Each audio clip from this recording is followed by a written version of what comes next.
Hi friends, கோதுமை மாவு வச்சு ஒரு அப்பம் எப்படி செய்கிறதுங்கிறத பார்க்கலாம். வாங்க வீடியோக்குள்ளே போகலாம்.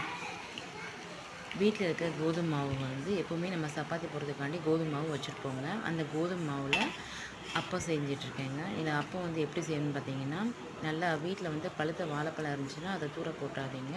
அந்த பழுத்த வாழைப்பழத்தை நல்லா மிக்சியில் அது கூட ஏலக்காய், தேங்காய் சேர்த்து அரைச்சி எடுத்துக்கோங்க. அரைச்சி எடுத்ததுக்கப்புறமா கோதுமை மாவு ஒரு 2 கப் கோதுமை மாவை அதோடு சேர்த்து அரைச்சிக்கோங்க. லைட்டாக கொஞ்சம் உப்பு சேர்த்துக்கோங்க. ஒரு பாத்திரத்தில் மாற்றிக்கிட்டு அது கூட கொஞ்சமாக பேக்கிங் சோடா போட்டு கொஞ்சமாக ரவை இருந்ததுன்னா ரவை மிக்ஸ் பண்ணிக்கோங்க. சாப்பிடும்போது கிறிஸ்பியாக சாஃப்டாக இருக்கும். வீட்டில் ஸ்நாக்ஸ் செய்யணும் அப்படின்னா எதுவும் இல்லாத பட்சத்தில் கோதுமை மாவு எப்போவுமே இருக்கும். ஸோ அந்த கோதுமை மாவை பயன்படுத்தி நம்ம சாஃப்டான டேஸ்டியான கோதுமை அப்பம் பசங்களுக்கு செஞ்சு கொடுங்க. விருப்பப்பட்டு சாப்பிடுவாங்க. பாய் ஃப்ரெண்ட்ஸ், அடுத்த வீடியோவில் பார்க்கலாம்.